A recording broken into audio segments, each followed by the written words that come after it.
Hi, in this video I want to talk a little bit about what supplies you might need to set up a peaceful preschool. So when we started our little home preschool so many years ago, my oldest is 22 now, we didn't necessarily have a lot of resources, so for Christmases and birthdays I would often ask for educational supplies. I think some of the very first supplies that we had was a child-sized table and chairs, and a easel or a chalkboard so that they could do some drawing. Now, through the years, we've added more things, and there are some things that I think are really essential and some things that are just kind of fun.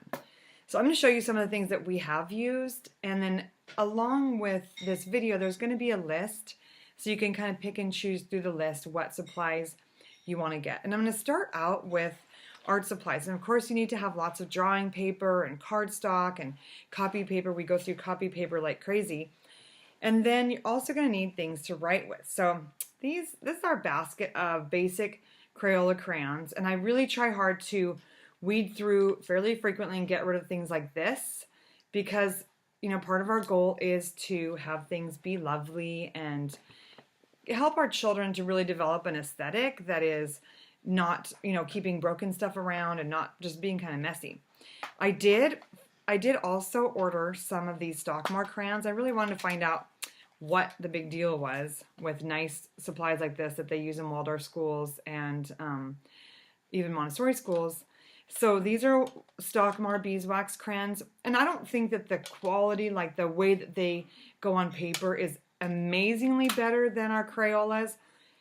They do come in a really pretty little tin though, and they're made out of beeswax, which helps the bees. So I think it's kind of up to you. If your resources provide or if they're sufficient to buy Stockmar, go for it, but I don't think you have to have them to make it a decent preschool.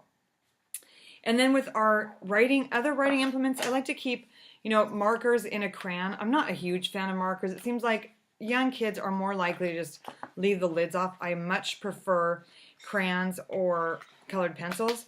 I also, for the sake of this fun experiment, sorry about that, I also bought some of these little Lyra Osiris water-soluble colored pencils. So these would be really fun for a small child. They're short, so it'd help them with a good pencil grip. There also are other Lyra brands, Lyra Rembrandt. We have used Prismacolor colored pencils as well, and they're quite lovely. So these are the Lyra Osiris, but you could use a variety of other colored pencil brands. Same thing, like the Lyra Osiris are beautiful, but I don't feel like they're a billion times better than just the Crayola ones, and we also really love our Prismacolors, which are kind of on the same price point. We also have a variety of scissors. A Sharpie marker made it in here. Please do not give Sharpies to your preschoolers. Not a good idea. So we try to keep some of these fun and fancy scissors, and then a good selection of more child safe. These ones are a little bit pointy for a preschooler. Try to keep the doll point ones around.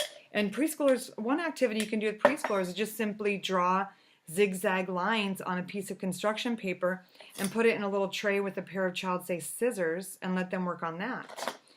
So some of the other activities for our practical life activities, we really try to have a small broom and dustpan, a spray bottle with a natural cleaner. We like to use a little bit of vinegar and essential oil. That makes a good cleaner. I also just recently bought a Norwex dusting mitt, which I think my kids are really enjoying putting a little mitt on and dusting the surfaces, because dusting is a good practical life skill. It's good for eye-hand coordination. Sadly, for this video, we could not find the Norwex mitt. My son brought me a sock instead. Now, a sock would make a good dusting mitt, but it's not the Norwex dusting mitt that I was hoping for. Okay, so also some language activities. With our little ones, we're trying to get them to learn their phonograms, right? So one of the things that we started with is just 3x5 cards, and I used glitter glue to make the letters. So I like to start my kids recognizing cursive letters early, so I did do cursive letters on those 3x5 cards, but you could use printed letters. If the budget allows, buy a movable alphabet or a sandpaper alphabet. It'd be really fun. The budget for me did not allow when I was teaching my kids to read, so one of the things that I used was, let's see if I'm pointing the right way. I think I got this at the dollar store. it worked really good for that bumpy sensory alphabet because it does have bumps on it.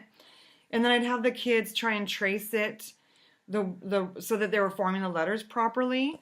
So getting some kind of a bumpy alphabet, whether you make it yourself with glitter glue and index cards or sandpaper, you could cut it out of sandpaper, or if you can find a good bumpy alphabet like this, or just purchase one from a Montessori supplier. So some kind of a multi-sensory activity for learning their letters.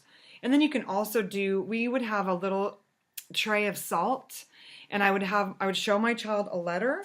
So for instance, I'd show them the letter A, and then I'd have them trace the letter A in the salt. So they were getting a lot of sensory input as they were learning to form their letters. Then I found some other activities for working on phonics and reading. One of them is using phonetic objects, and Montessori Services has a really wonderful phonetic object box that you can buy.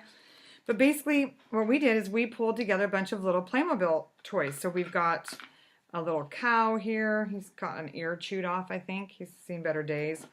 A little dog, a sort of a table, a hat, nice little hat. So we gathered together some small objects, and then we made up cards to go with those objects. And we've done this for themes. For instance, we did one with ocean animals where we took all of our ocean animal schlikes and Playmobils, and I made cards that had the initial letter. So if it was a whale, I did the WH phonogram. If it was a seal, I put an S on there.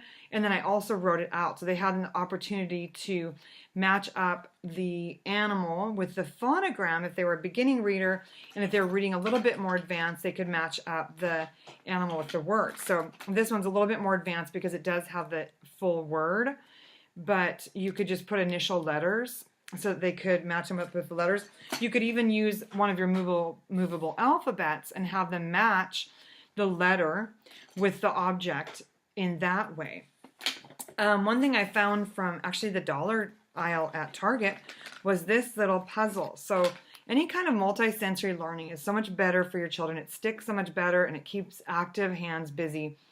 So this one, you just match the letter with the picture that has an initial sound. So the owl, and then this one was the fish. So any kinds of little objects like this. And Lori had some beautiful puzzles that are matching kinds of puzzles where you're matching initial sounds. And what I like to do is I like to have these on my little low shelf so that my child can come up and pick an activity and do it themselves. So what we're talking about in this video is assembling your materials. And then later on, I'm going to talk a little bit more about how you can teach them to do it on their own. But some of the materials that we're assembling are little activities like this. Another one would be any kind of large wooden beads with a little bit of lacing string so that they could work. This is a very good fine motor skill activity. So any kinds of small objects that they're having to manipulate really helps with fine motor skills and eye-hand coordination. So as they're adding the beads to the string, it's doing a lot for their coordination.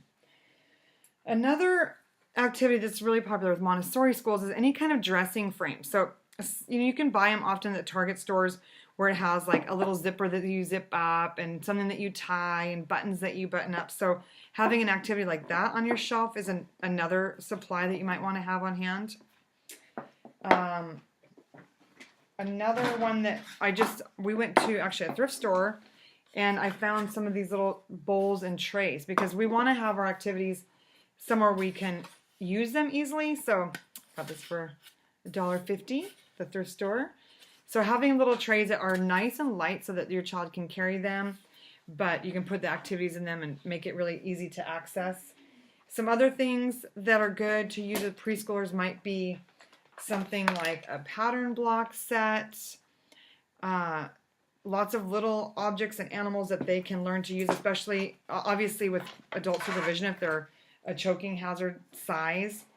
Little children need to learn how to manipulate small things. You just have to watch them.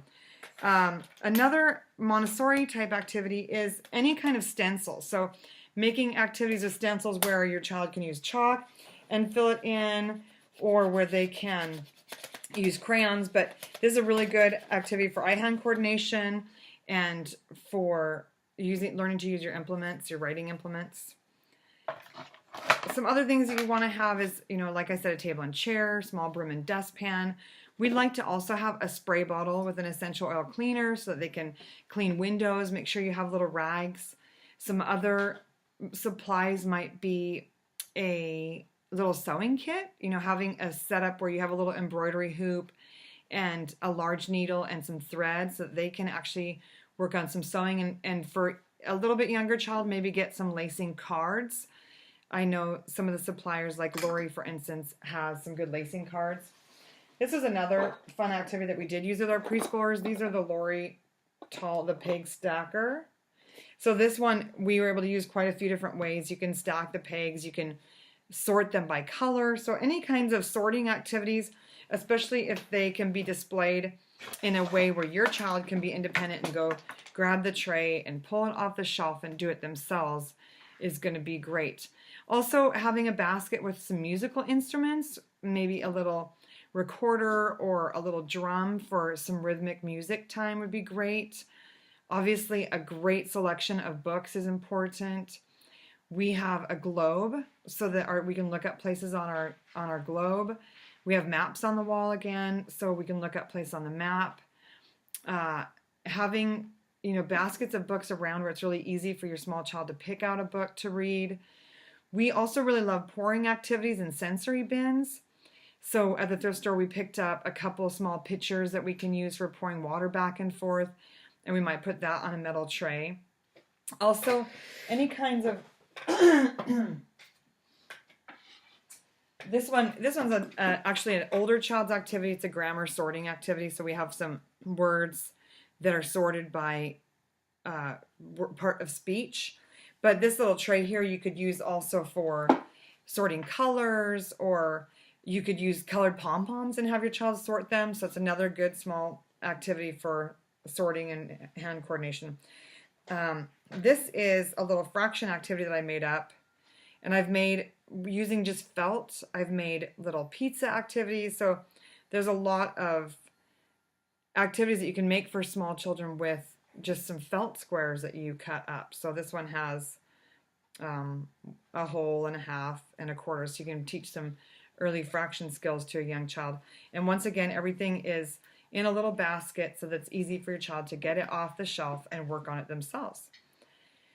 So as you begin pulling your stuff together, getting your supplies ready, next we're going to talk about a schedule and how you can kind of create a flow for your day that makes it easy for your children to transition from one thing to another. And we're also going to talk about problem solving when you have a busy day or a child who's having a hard time focusing. So thank you very much for joining me with this video on putting together your supplies.